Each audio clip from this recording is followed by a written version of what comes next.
안녕하세요. 현지 유학생과 직장인이 전해주는 팟캐스트 독일에서 일어나는 Wake Up in Germany입니다. 안녕하세요. 저는 독일 생활 3년차 회사원 쿄가입니다. 안녕하세요. 저는 독일 생활 8년차 대학생 융진입니다. 네, 올해는 약속드린 대로 독일 해외 취업에 대한 좀 더 자세하고 다양한 이야기를 들려드리려고 해요.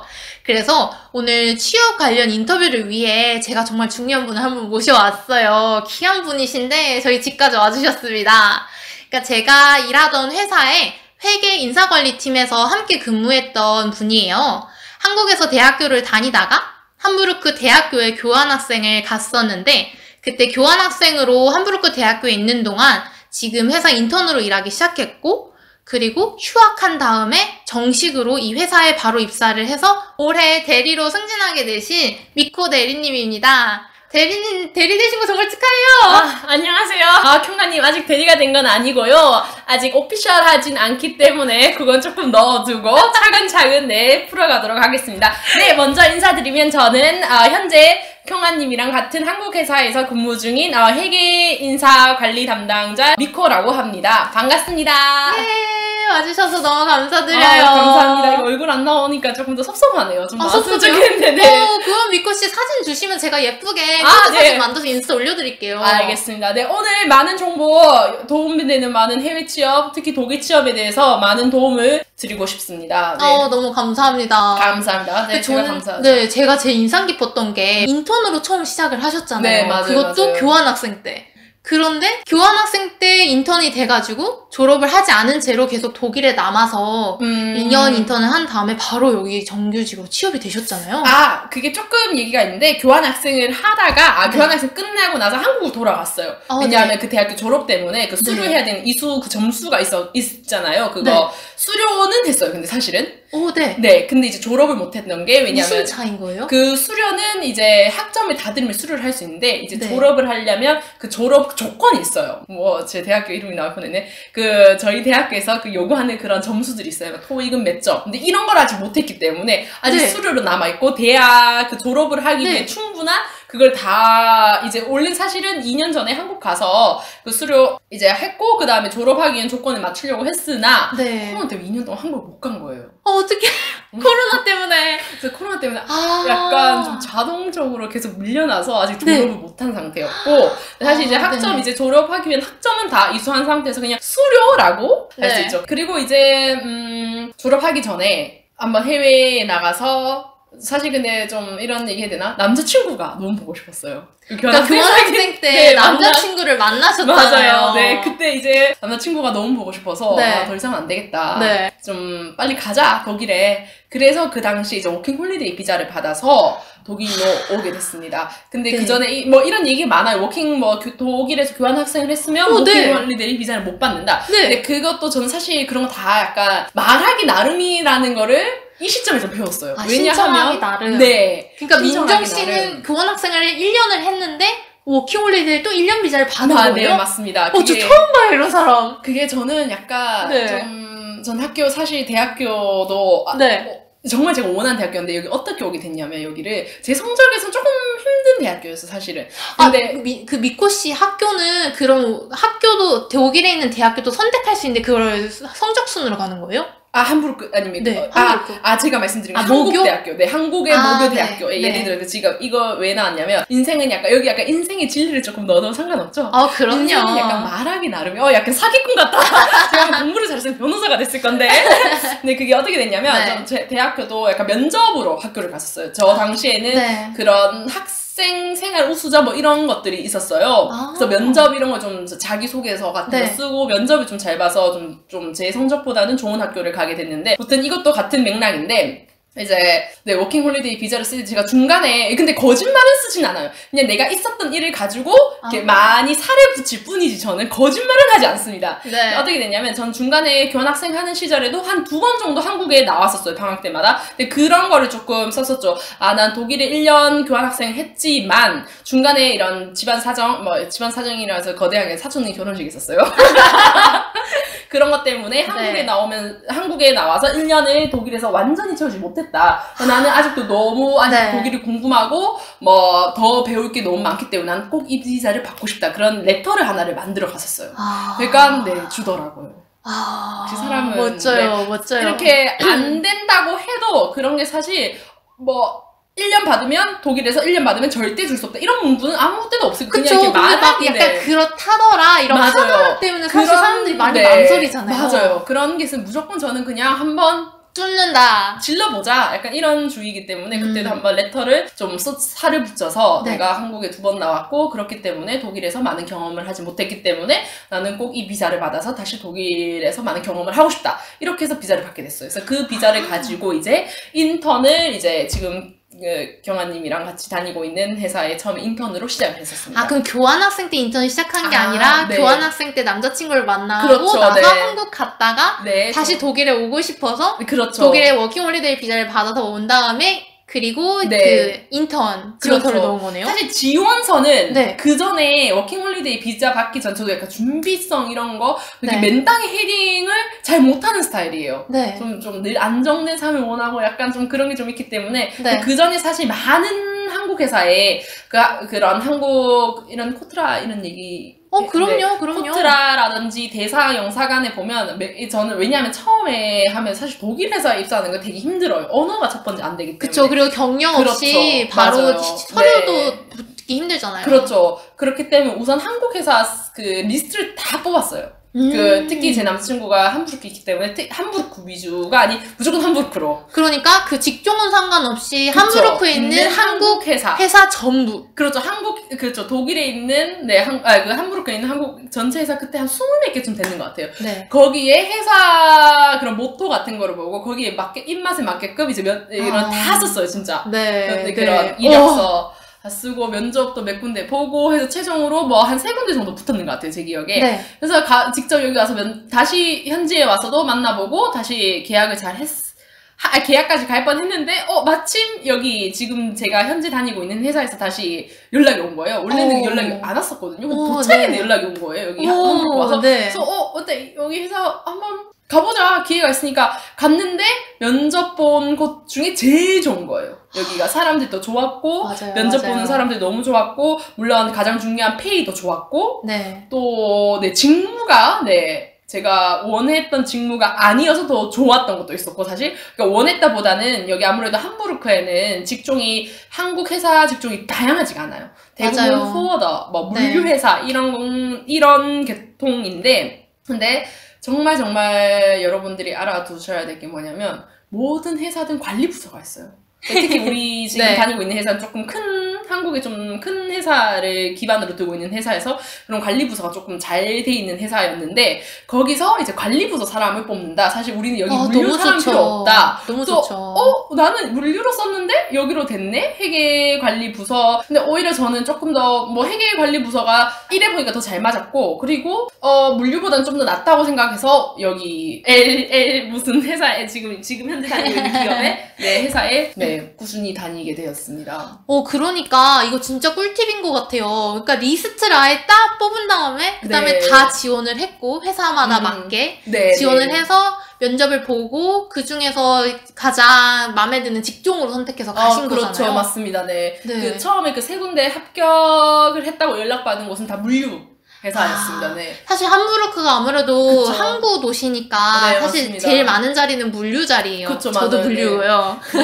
물론 물류도 너무 좋아요. 근데 이렇게 사람마다 성향이 다르고 하다 보니까 좀 또는 뭐 커리어라든지 그런 생각하는 커리어라든지 성향이 다르다 보니까 하지만 저는 물류보다는 지금 와서 봐도 이쪽 관리 쪽이 조금 더 잘 맞았는 것 같아요.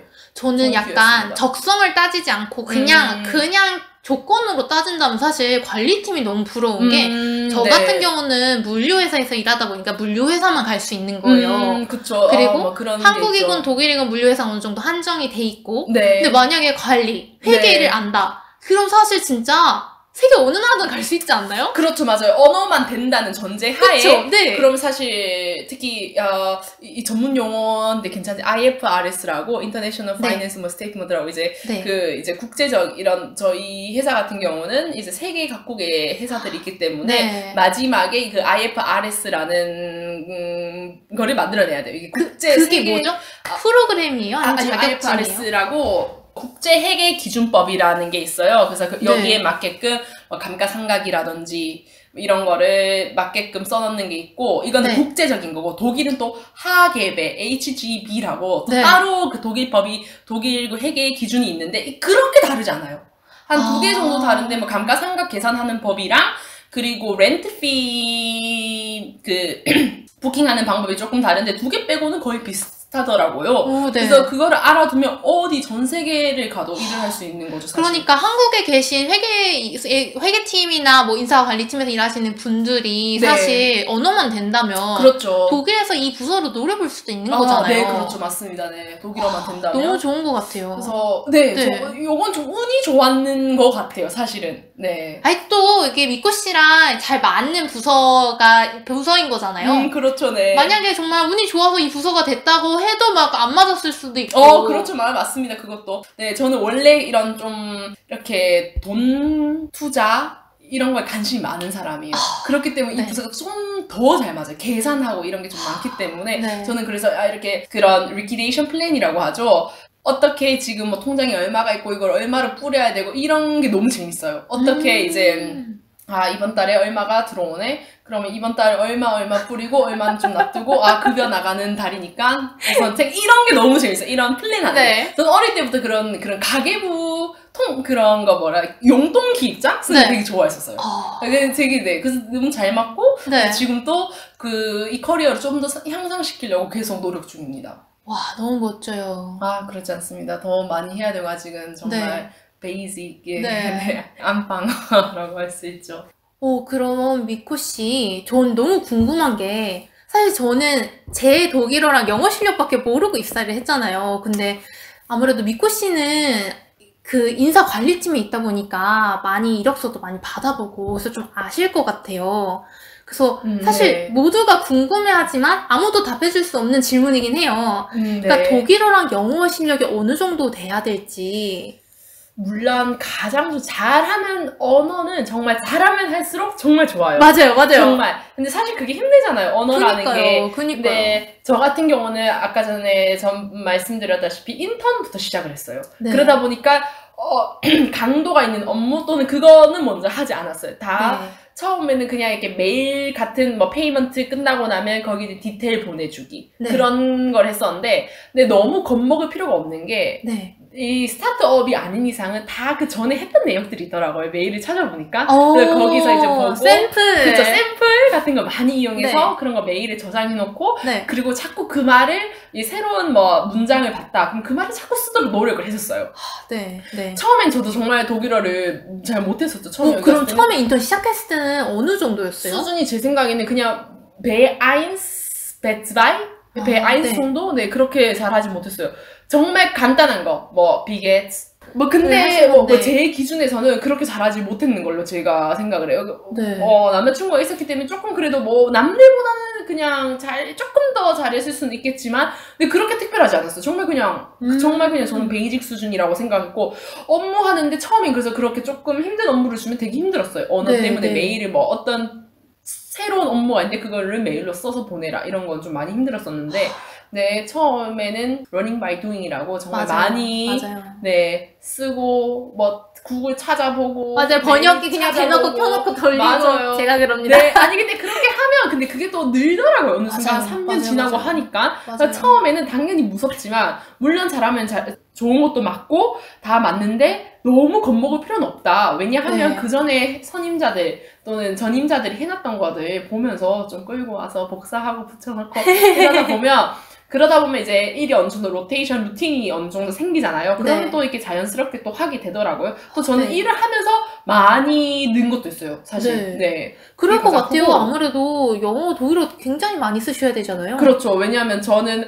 물론 한국이랑 컨택하는 일은 저보다는 조금 더 본사랑 컨택은 제 위에 계시는 상사분이 더 많이 하시고 저는 오히려 현지 관련된 뭐 세금 신고라든지 또는 뭐 연말 재무제표 발행, 회계사랑 같이 발행하기 그런 거를 오히려 이런 현지에서 외부적인 걸 더 많이 하기 때문에 한국어보다는 특히 제가 있는 부서는 영어, 독일어 쓸 일이 훨씬 많죠. 그래서 처음에 되게 많이 힘들고 못 알아듣겠고 했는데 그게 시간이 좀 해결이 돼요. 지나가더라고요, 또. 근데 물론 그냥 있어서 지나가는 게 아니라 공부를 많이 했죠, 또 거기서. 정말 스트레스 많이 받았어요. 처음에 이렇게 이제 제가 좀 히스토리가 좀 있는데 원래 제 위에 이제 3명의 상사가 있었는데 2명이 그만두시는 바람에 어쩔 수 없이 제가 그런 대외적인 변호사 연락하고 회계사 연락 이런 일을 했어야 되는 거예요. 몇 년 차였는데요? 그때가 2년 반 정도 됐을 거예요. 너무 힘든 거예요. 특히 이제 그 회계사나 변호사들은 좀 정확히 해야 되기 때문에 그러니까요. 말을 뭐 쉽게 해주지 않아요. 그냥 막 전문 용어 다 쓰면서요. 그러니까요. 막 그냥 대충 이거 확인해주세요. 이렇게 띡 보낼 수 없는 거잖아요. 근데 그 메일로 하잖아요. 전화로 해야 되는 게 또 있어요. 그러니까 와 진짜 서로가 너무 힘든 거예요. 그래서 근데 거기서 포기하지 말고 계속 부딪혀야 돼요. 말이 계속 뭐라고? 뭐 부끄러워할 필요도 없어요. 특히 근데 약간 조금 입장이 다른 게 저는 오히려 저희가 서비스 이용료를 주고 그 회계사나 변호사님들한테 회계사 비용을 주고 이제 그 뭐라 하죠? 이용 아닌 사용 뭐 이렇게 좀 같이 일을 하는 거기 때문에 조금 일보다는 약간 갑이라고 해야 되나? 조금 그래서 제가 계속 묻고 이 사람들 전혀 화를 내지 않아요. 오히려 좀 시간이 더 끌려고 가겠죠. 이 사람들은 우리한테 쉽게 말해줘야 되는 그렇죠. 그래서 조금 스트레스가 덜했지만 또 다른 분 입장으로 봤을 때 뭐 의뢰 입장이라면 정말 힘들 것 같긴 해요, 사실. 근데 하지만 하고 싶은 말을 절대 포기하지 말고 될 때까지 계속 해라. 물론은 제가 의뢰 입장입니다. 왜냐하면 외국인이 당연히 언어를 못하는 거는 조금 어느 정도 이분들도 독일 사람들 감안하긴 해요. 하지만 근데 그거를 그렇다고 그건 절대 애드밴티지가 아니라 우리가 더 노력을 해서 맞춰야 되는 게 맞는 거기 때문에 좀 처음에는 힘들더라도 2년, 3년 해가 거듭날수록 계속 하다 보면 또 당연히 공부해야 되죠. 집에 가서 하면 늘립니다. 언어는 그렇기 때문에 스트레스를 만땅 받아서 늘을 수밖에 없고 하루 8시간씩 일을 한다는 것 자체가 늘게 만든 상황인 것 같아요. 특히 지금은 제가 같이 일하고 있는 직원이 독일인이다 보니까 또 그러면서 많이 같이 늘었죠. 맞아요. 언어는 일단 부딪혀라. 그리고 약간 성향도 많이 좌지우지를 하는 게 저 같은 경우는 좀 성향이 틀리게 말해도 전혀 부끄럽지 않거든요. 맞아요. 저도요. 좀 그런 게 있어요. 그럼 더 빨리 늘어요. 더 부딪히게 되고 또 사람들 만나서 계속 사람들도 왜냐면 이런 성향의 사람들은 대부분 아싸 아웃사이드죠. 근데 한국어 사용하는 말을 잘 모르겠는데. 인싸? 인싸! 맞아. 인싸인 경우가 많아요. 왜, 밖에 다니는 거 좋아하고, 사람들 만나는 거 좋아하고, 그러다 보니까 또 이렇게 사람 만나는 거 정말 중요하고, 근데 이제 회사 일을 하는 거는 사실 이런 커뮤니케이션보다 비즈니스적인 걸 해야 되기 때문에 따로 공부를 해야 됩니다. 그것도 꼭 말씀드리고 싶어요. 그냥 이렇게 일상 회화 같은 경우는 밖에 나가서 계속 그냥 말하고 친구 사귀면 많이 늘어요. 하지만 얘기했다시피 회사에서 사용하는 비즈니스 언어는 다르기 때문에 무조건 공부를 많이 해야 돼요. 그리고 해당 직무에 상응하는 그런 전문 용어들이 있잖아요. 그렇죠. 맞아요. 특히 회계나 이런 데 더 많기 때문에. 그쵸. 그래서 어떻게 보면 이게 장점이 뭐냐면 독일인도 몰라요. 그 단어는. 내가 독일 직원도 이거 뭔지 이런 경우가 있어요. 그쵸. 그래서 이런 거는 물론 그 독일사도 더 빨리 이해는 할 수 있대. 같은 선에서 약간 시작한 느낌? 이런 게 좀 있긴 해요. 그래서 노력하면 얼마든지 이런 회계 분야는 쉽게 노력하면 접근할 수 있다고 생각합니다. 맞아요. 그래서 사실 입사하기 직전에 독일어에 대한 약간 걱정을 많이 하면서 지원할까 말까 고민하시는 분들 되게 많으실 것 같아요. 맞아요. 이해해요. 근데 사실 그런 판단은 사실 내가 하는 게 아니라 서류를 검토하는 사람이 하는 거잖아요. 그렇죠. 네, 맞습니다. 그러니까 독일어 실력 상관없이 자격증 상관없이 일단 진로보는 게 저는 사실 좋을 거라고 생각을 하거든요. 근데 어떤 위치 포지션의 사람을 뽑냐에 따라 다른데 저처럼 20대라든지 처음 입사자들한테는 그렇게 막 중대한 업무를 시키지 않아요. 그쵸. 대부분 사원부터 시작하잖아요. 그 사원들한테는 우선은 그 샘플을 많이 줘요. 이렇게 하고 메일 보내기 전에 나한테 한번 보내봐라 라든지 그리고 또 많이 정말 이렇게 긴 메일을 써라고 하지 않아요. 왜냐면 회사도 양심이 있기 때문에 돈 준 만큼 시킵니다. 그리고 회사도 한국인 경력 없는 한국인 신입을 데려올 때 어느 정도 하겠... 그쵸, 감안을 합니다. 네, 감안을 하고 1년 동안은 그냥 이 사람한테 이 사람이 뭐 성장하겠지. 그렇죠. 그래도 독일어를 배운 사람이니까 약간 그런 기대를 하는 거지. 사실 막 오자마자 막 업무적으로 독일어를 막 통화를 막 하고 이런 걸 기대하지 않으니까. 대부분 처음에는 그런 업무보다는 그 페이퍼 업무를 많이 하죠. 서류 검토 이 서류 한 번 더 검토해달라. 또는 뭐 파일링 좀 해달라. 이런 업무를 하면서 어깨너머 많이 배운 것 같아요. 저도 인턴부터 시작을 했으니까 진짜 복사 스캔부터 시작을 했거든요. 근데 지금까지 올 수 있었던 이유가 어깨너머로 정말 많이 배웠어요. 그 사람들 통화하는 거 그냥 뭐 엿들었다 보다는 그냥 들리니까 들었겠죠? 그쵸. 근데 그런 들으면서 이럴 때는 이렇게 말을 할 수 있구나. 또 그러면서 메일 쓰는 거 내가 그냥 CC 그 코피에 들어가 있잖아요. 그러니까 그런 거 읽어보면서 내가 직접 쓰진 않더라도 그런 거 많이 참고하면서 많이 늘어는 것 같아요. 그러니까 어깨너머로 배우는 것도 정말 큽니다, 진짜. 그러니까 처음에 신입사원 뽑으면 대부분 위에 사수가 있기 때문에 우선 그 사수님들의 말을 잘 따라 들으면서 어떤 식으로 메일을 쓰고 또 어떤 식으로 전화를 하고 어떻게 해야 되는지 그러면서 많이 배우는 것 같아요. 우선 본보기가 늘 있습니다. 신입사원을 뽑을 때는. 그렇기 때문에 본인이 한 의사소통이 가능하다. 물론 이게 기준이 좀 애매하긴 한데 제가 내리는 기준은 늘 뭐냐면 그 독일에는 통신사 문제가 많잖아요. 보다폰이나 이런데 거기에 전화해서 클레임을 할 수 있으면 이 정도면 일할 수 있다. 그거 완전 고난이도 아니에요? 그래요? 그런가요? 그거 배츠나이도 하기 힘들지 않나요? 그거 완전 고난이도인데요? 그런가요? 근데 그 정도 되면 그럼 이렇게 일하는데 전혀 문제가 없다. 이렇게 알 수 있습니다. 그렇군요. 전 늘 기준이 그거예요. 그래서 갑자기 기준 확 올라갔어. 또는 그런가요? 아니요, 뭐 이렇게 클레임을 할 수 있을 정도면 일을 하는데 저는 문제 없다 생각합니다. 문제 없죠. 근데 사실 신입으로 지원한 사람들이 그 정도의 언어 실력을 갖고 있기가 사실 힘들어요. 그것도 그렇긴 하죠, 사실. 저도 뭐 이거를 그러면 이 정도만 되면 당연히 가장 큰 베스트라고 할게요. 그러면 슈퍼에서 그냥 한 불 정도 하는 수준으로. 그러면 저는 우선 신입으로서는 문제 없다고 생각할 수 있습니다. 그냥 우리 문법을 다 알고 있고 말도 어느 정도 하는데 아직 어색하지만 금방 들으면 한 두세 번 말해주면 이해할 수 있는 정도. 그렇죠. 뭐 그 정도 하면 충분히 입사하는데도 문제가 없고 그러면 이게 뭐 클레임 같은 거 왔을 때 해결하는 건 이제 한 2-3년 지나면 충분히 할 수 있습니다. 그렇습니다. 이거는 그런데 회사마다 부서마다 달라요? 네, 맞습니다. 그게 정말 저는 큽니다. 입사 첫날부터 막 클레임 걸고 그랬어요. 정말 맞아요. 저는 또 이것도 운일 수도 있는데 위에 사수가 많았다 보니까 복사부터 했지만 전 사수 한 명밖에 없었어요. 맞아요. 그 사수 너무 바빠서 저를 잘 못 챙겨줬어요. 맞아요. 그것도 좀 약간 제가 옆에서 본 바로는 좀 아쉬운 부분이 있긴 했었는데 했었죠. 맞아요. 그런 부분이. 그렇습니다. 정말 피가 되고 살이 되는 현직자 이야기 정말 너무 감사해요. 완전 생생하고. 아닙니다.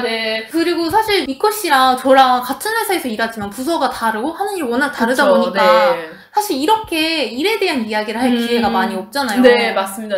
그쵸. 혹시 일하면서 제일 힘들다거나 좀 어려움이 있다 뭐 이런 것도 있나요? 가장 힘든 거는 전 솔직히 얘기해서 일이 많고 이 업무의 그런 난이도보다는 사실 사람이 가장 힘든 것 같아요. 특히 HR 부서에 있다 보니까 좀 감정적일 때가 있잖아요. 좀 마음이 어쩔 수 없이 누군가를 뭐 예를 들어서 해고를 해야 된다. 이럴 때가 정말 이렇게 예를 들어서 부서가 뭐 없어졌거나 뭐 이런 계약관계 때문에 누구를 계약관계가 끝났거나 해서 해고를 해야 될 경우에 그때가 가장 힘들어요. 저는. 그러니까 업무 이런 것보다는 사람 감정이 들어갈 때가 저는 가장 힘든 것 같아요. 업무 난이도, 뭐 일이 많고, 이건 자신과의 싸움이잖아, 사실. 이건 자신과의 싸움은 늘 헤쳐나갈 수 있어요. 자신만 탄탄하다면. 근데 이제 사람 대 사람으로 이런 감정적인 일이, 이게 사실 감정적인 일이라 보다는 어쩔 수 없이, 마음이 안 됐고 할 때가 저는 가장 힘들었는 것 같아요. 그렇군요. 특히 이 부서, HR 부서에 있으면, 저는 생각지도 못한 부분이네요. 좀 그런 일이 있었어요. 예전에 우리 회사가 청산을 하게 됐어요. 근데 이제 그럼 직원들한테 당연히 그 터미네이션 노트를 전해야 되죠. 그거 못 가겠더라고요. 그게 정말 힘들었어요, 저는. 그럴 것 같아요. 좀 마음이 좀 많이 좀 이렇게 큰 사람들은 아마 HR 부서가 힘들 것 같아요. 그런 면에서. 되게 칼 같고 차가워야 될 때가 있는데 그게 저는 근데 그것도 약간 숙명 3년이에요, 사실은. 근데 너무 어리다 보니까 그게 좀 익숙하지가 않은 거예요. 그래서 그때가 제일 힘들었어요. 근데 미코 씨가 그러면은 그때 인턴에서 신입이 되고 나서인데 네. 그때 그런 일을 또 했어야 했던 거예요? 작년이었는 것 같아요. 저작년? 네. 저작년 말쯤이었는 것 같아요. 네.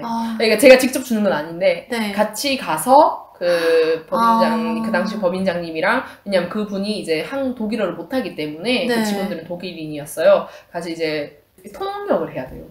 그게 정말 마음이 안 좋았어요. 네. 더 힘든 건 내 마음도 아니고 그거 선택도 아닌데 그거를 옆에서 직접 전달을 해야 됐던 거네요. 해야 되기 때문에 그때가 정말 좀 많이 힘들었었는 것 같아요. 근데 그러면은 그분은 독일인이었고 그럼 영어로 소통하지 않고 미코 씨가 네, 뭐 왜냐하면 영어를 다 잘하진 않아요. 이 독일 사람들도. 네. 이 상황, 왜 회사가 이렇게 돼서 이렇게든지 상황 설명을 해줘야 되기 때문에. 좀 더 정확하게 그렇죠. 하려고. 그때 같이 그래서 통역을 했었는데, 그때 정말 힘들더라고요. 정말 큰 그렇죠. 약간 마음이 무거웠을 저는 것 늘 같아요. 그냥 업무나 이런 것보다도 이랑 이렇게 엮이는 게 가장 힘든 것 같아요. 사람들 감정적인 거나 이렇게 또 안 좋은 소식을 전해야 될 때. 정말 힘들었습니다. 네. 저 그러면 네. 한국 회사에서 이제 4년을 일을 하셨잖아요. 네네. 그 사실 4년이라는 시간이 저 같은 이게 생신입으로서는 엄청 대단하고 이 4년이라는 시간이 저는 상상이 안 돼요. 진짜 약간 이런 말이죠. 인생은 멀리서 보면 희극이고 가까이서 보면 비극이다. 딱 네. 맞는 말인 것 같아요, 정말. 정말요? 왜냐하면 근데 이 4년이라는 시간도 지금 어떻게 간지 몰라요. 정말 너무 빨리 갔어요. 하지만 자세히 다 들여다보면 정말 많은 일이 있었거든요. 네. 그래서 지금 생각해보면 인턴 때부터 시작해서 계약직, 그 다음 정규직까지 오기로 정말 산 넘어 산이었어요. 네. 인생은 정말 면접의 연속과 산 넘어 산이라는 걸 많이 배우게 됐죠. 그러니까 사회생활을 하면서 진짜 뭐가 인생인지 많이 알았던 것 같아요. 네. 학교생활까지는 솔직히 얘기해서 오히려 타이도 약간 섞였어요. 학교생활은 솔직히 얘기해서 어쩔 수 없이 뭐 학교를 다녀야 되니까. 근데 진짜 이제 사회생활은 먹고 사는 게 달렸잖아요. 맞아요. 진짜 먹고 사는 거. 네. 그렇기 때문에 정말 많이 더 사회가 이렇구나. 이거를 정말 몸소 깨달았어요. 왜냐하면 처음에 이제 학생 신분에서 이제 학생에서 어른의 세계로 왔는데 이 사회생활에 왔는데 마음은 아직도 이렇게 어린데 그런 사회생활하면서 이상하다보다는 좀 이렇게 힘든 인간관계도 있었고 이게 참 힘들더라고요. 학교생활 할 때 솔직히 학교생활 할 때 뭐 안 맞는 친구 일단 안 만나면 돼요. 그쵸, 근데 회사는 안 돼요. 안 봐도 내 상사라면 굽히고 들어가야 되고 맞아요. 후임이라 해도 내가 잘 다스려서 끌고 와야 되고 맞아요. 그런 인간관계 되게 이게 정말 사회구나. 많이 좀 단단해지고 좀 굳은 살도 많이 배긴 것 같아요. 4년 지난 후에 지금 생각해보면. 그래서 지금은 그래서 어떤 문제가 생겨도 그렇게 막 힘들지 않아요. 예전처럼. 굳은 살이 많이 생겼기 때문에 지금은. 좀 약간 슬프죠, 이거는. 아니요, 저는 그냥 대단할 뿐입니다. 그러면서 부모님을 한 번 더 존경하는 기회가 되죠. 어떻게 지금까지도 그렇게 열심히 일을 하실까, 이런 생각? 전 궁금한 게 있는데, 그러면은 미코님은 4년 동안 한국 회사에서, 그러니까 한 회사에서 일을 하시는 거잖아요. 한국 회사에만 머무르시는 이유가 있는지. 왜냐면 제가 전에 저한테 말씀해 주실 때 엄청 좋은 독일 회사에 사실 합격을 하셨는데, 그런데 최종적으로 그냥 지금 회사에 남기로 결정을 하셨잖아요. 맞아요. 처음에 대부분 사람들이 한 3, 4년 다니면 이직을 많이 하더라고요. 근데 저도 그때 약간 이 회사에 뭔가 불만이 있고 이래서 이직 준비를 했다 보다는 그 당시에 같이 입사했던 친구들, 동료들이 많이 이직을 하는 때였어요. 3, 4년 지나니까. 그러니까 독일에 있는 한국 사람들 얘기하는 거죠? 제 주변에 지금 여기 함부르크에 있는 친구들이 그 당시에 많이 이직을 하면서 다들 너무 좋다 그러니까 나도 그러면 해볼까? 이런 생각이 들면서 그런 구직 사이트 싱이나 이런 데가 되게 활발하잖아요, 독일은. 그러니까 올리니까 확실히 이런 부서는 많이 옵션이 많이 오더라고요. 메일 메시지로 혹시 관심 있냐 하면서 링크도 보내고 맞아요. 많이 왔었어요. 그래서 그 중에서 근데 처음에는 뭣도 모르고 그냥 다 봤었어요, 면접을. 직무 이런 것도 안 보고 그냥 다 봤는데 그냥 이직하고 왜냐면 한번 발해드니까 정말 이직하고 싶더라고요, 사람이 정말. 그래서 면접을 많이 보고 했었는데 그 중에서도 좀 큰 회사 이제 한번 가보자. 네. 면접 봤는데, 정말 운 좋게 합격을 했어요. 네. 그리고 이제 사인하러 가는 날이 수요일이었는데, 제가 화요일까지 화요일 진짜 수요일 새벽에 너무너무 힘들어 했었어요. 이걸 어떻게 사인을 해야 되나 말아야 되나. 그리고 이제 결정을 하고, 이제 저희 여기 법인장님께 말씀을 드렸어요. 네. 근데, 그리고 뭐, 당연히 부모님이랑 그전에도 많이 고민을 하고 했었는데, 근데 뭐, 어느 정도 맞출 수 있는 거는 여기에서도 맞춰줬어요. 지금 현재 회사에서도.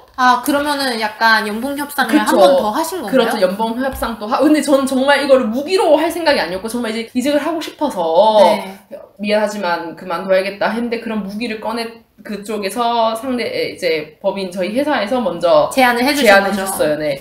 근데 그게 이제, 한마디로 이거죠. 이 회사 너를 필요로 한다라는 말이잖아요. 근데 거기서 조금 약간 감동을 받았고, 정말.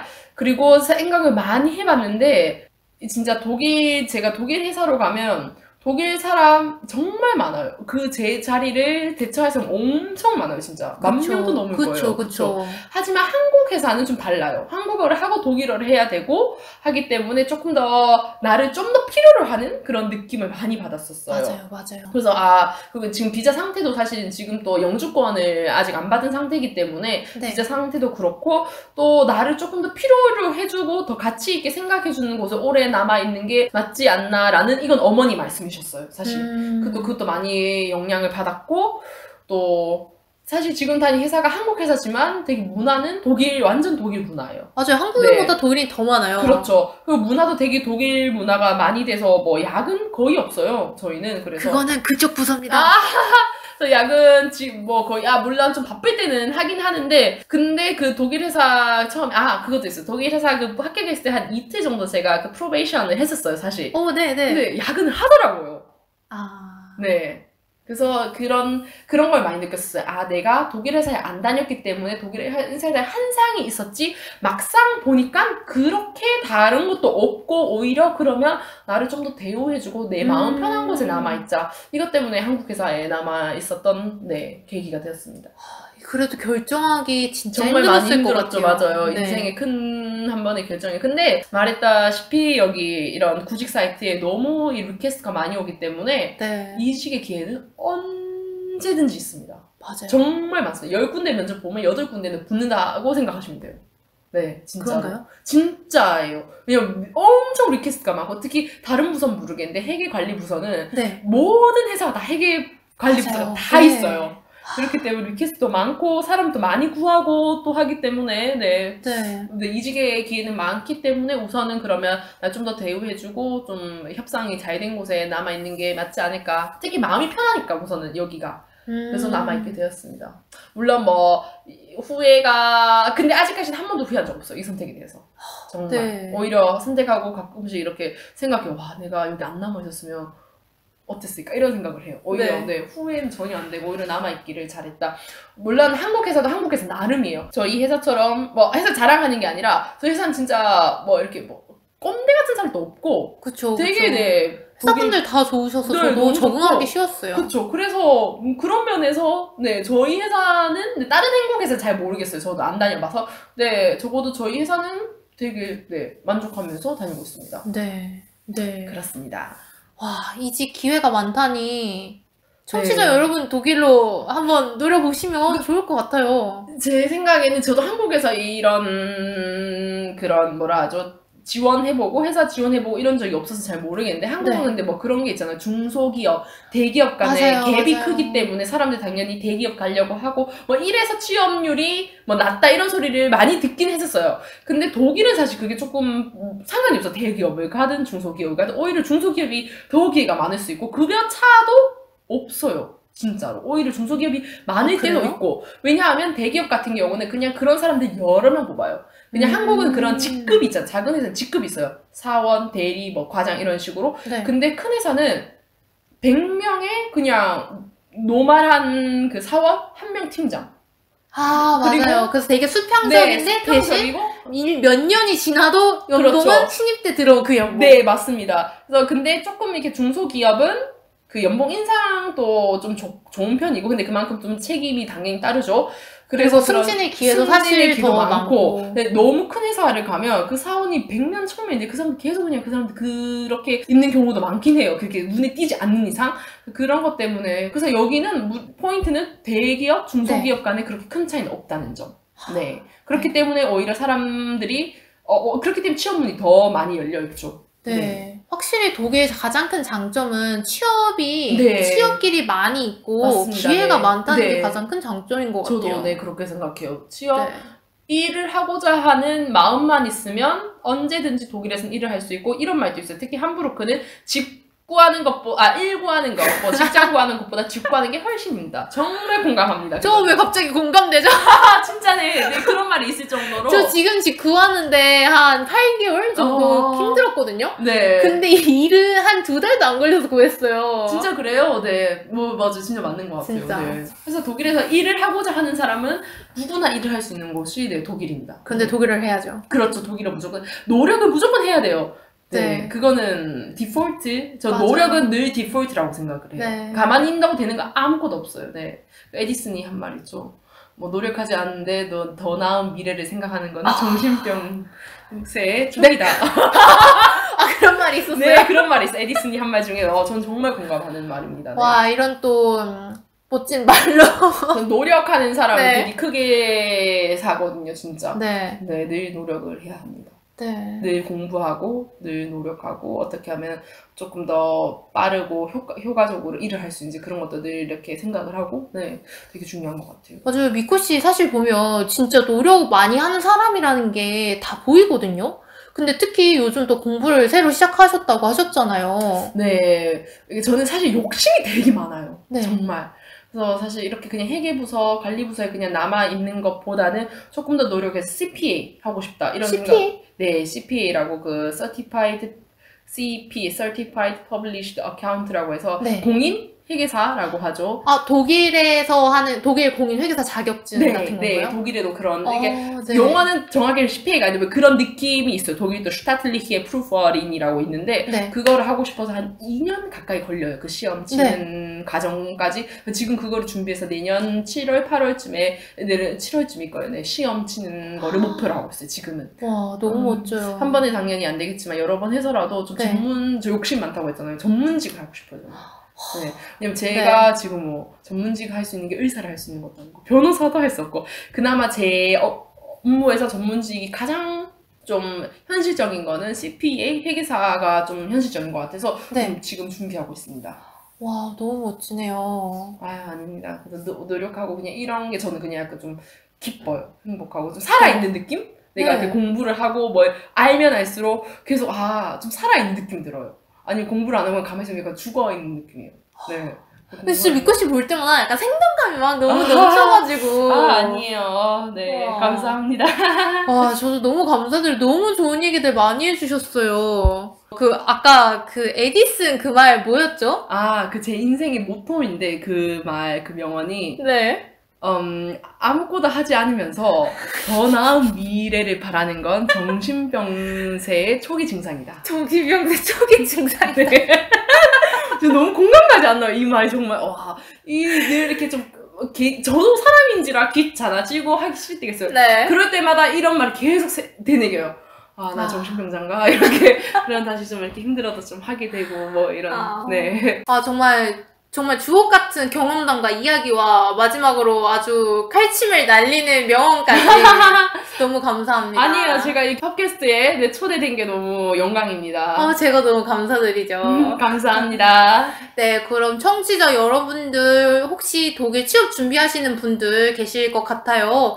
꼭 힘내시고 그리고 독일에 한국 회사 오실 때 너무 또 걱정하지 않으셨으면 좋겠고요.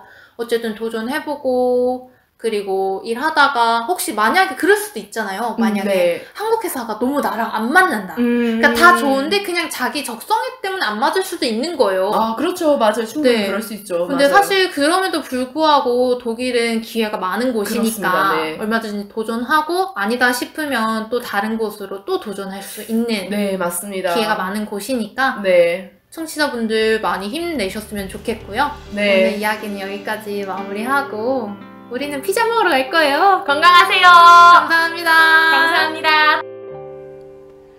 웨이크업인 젊은이는 독일에 관심이 있는 한국 분들과 소통을 위해 만들어졌습니다. 웨이크업인 젊은이는 한국 시간으로 월요일 오전 7시에 업로드됩니다. 융진과 쿄가의 생생한 독일 이야기 많이 들려드릴 테니 앞으로 많은 관심 부탁드립니다.